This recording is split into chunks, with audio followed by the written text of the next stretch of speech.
अस्सलाम वालेकुम स्टूडेंट्स। तो आज हम पढ़ेंगे प्रोकैरियोटिक एंड यूकैरियोटिक में फ़र्क।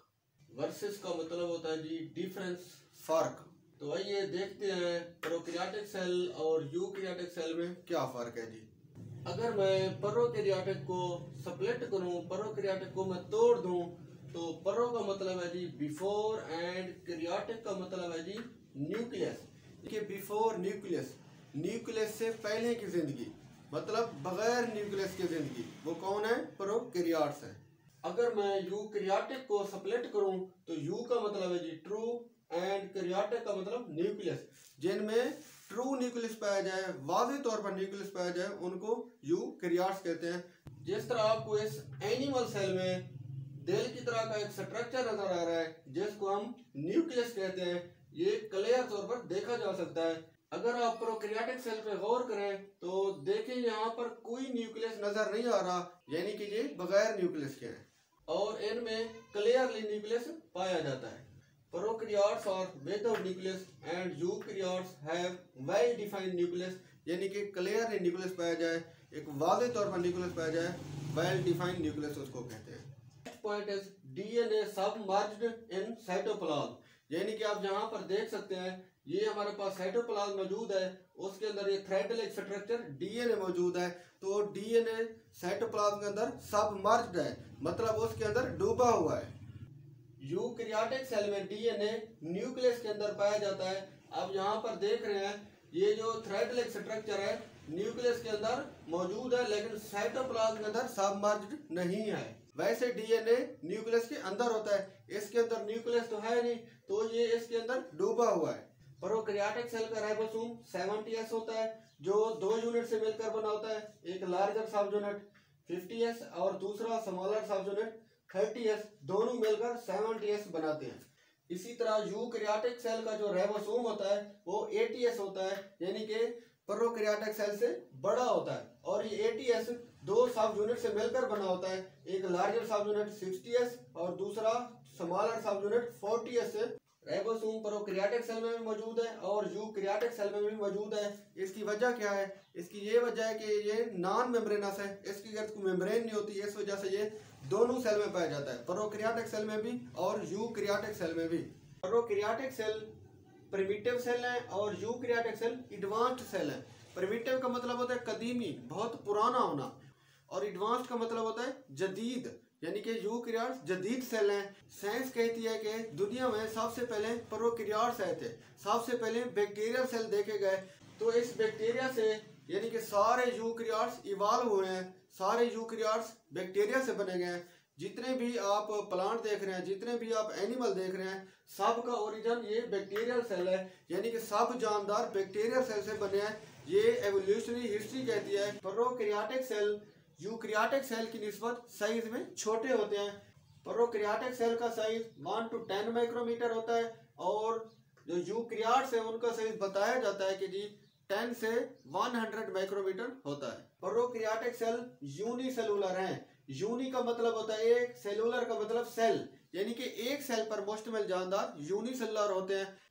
ये बैक्टीरिया भी यूनिसेलुलर हैं, यानी कि एक सेल से मिलकर बने होते हैं। ये अपनी सारी जिंदगी एक सेल के ऊपर ही गुजार देते हैं। सारी जिंदगी की जो रिक्वायरमेंट होते हैं, ऑल एक्टिविटीज एक सेल से ही सारी अंजाम होती हैं। यूकैरियोट्स मल्टीसेलुलर होते हैं, यानी कि एक से ज्यादा सेल से मिलकर बने होते हैं।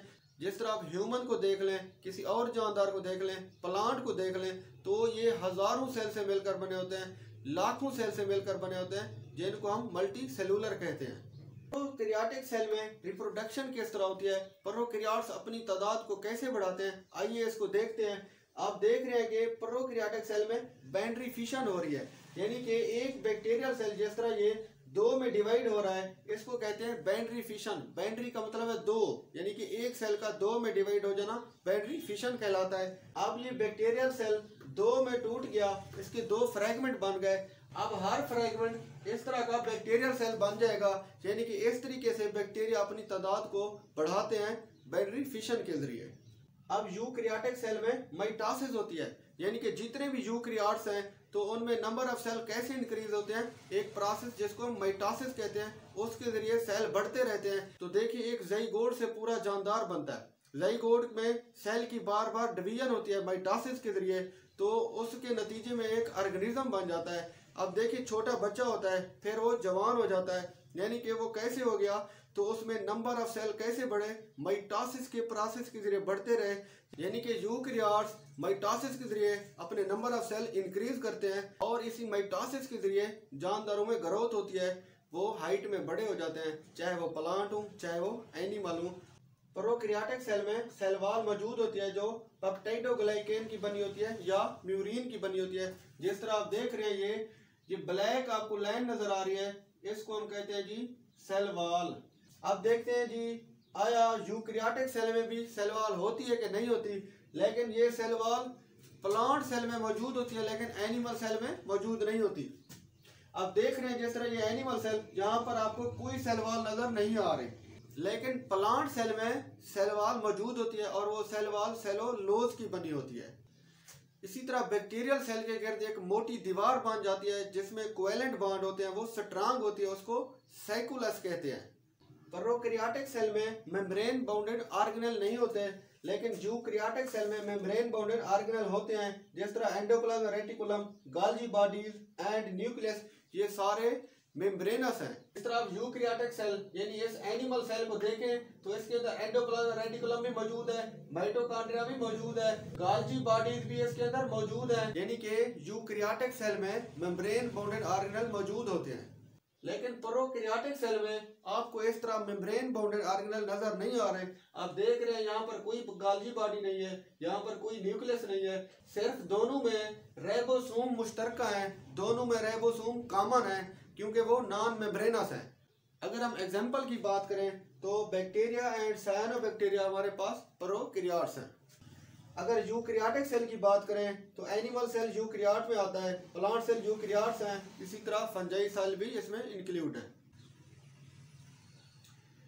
इसी तरह ये देखते हैं पिलाई क्या होते हैं और फ्लैजेलम क्या होता है। बैक्टीरियल सेल में आपको यहाँ पर ये आउट ग्रोथ नजर आ रही है, नॉब लाइक स्ट्रक्चर नजर आ रहे हैं, इनको हम पिलाई कहते हैं। तो ये बैक्टीरिया के गिर्द क्यों लगे होते हैं, इनका क्या पर्पज होता है, अल्लाह ताला ने किस मकसद के लिए इनको बनाया है, तो ये पिलाई अटैचमेंट के लिए यूज होते हैं। जब बैक्टीरिया ने किसी सरफेस से अटैच होना हो, किसी रॉक के साथ अटैच होना हो, तो वो पिलाई की मदद से अटैचमेंट करता है। इसी तरह बैक्टीरियल सेल में थ्रेड लाइक स्ट्रक्चर जिसको हम फ्लैजेलम कहते हैं, ये किस पर्पज के लिए बनाया गया है, जब बैक्टीरिया ने हरकत करनी हो, मूवमेंट करनी हो, एक जगह से दूसरी जगह जाना हो, तो वो इस फ्लैजेला की मूवमेंट की मदद से एक जगह से दूसरी जगह हरकत करता है।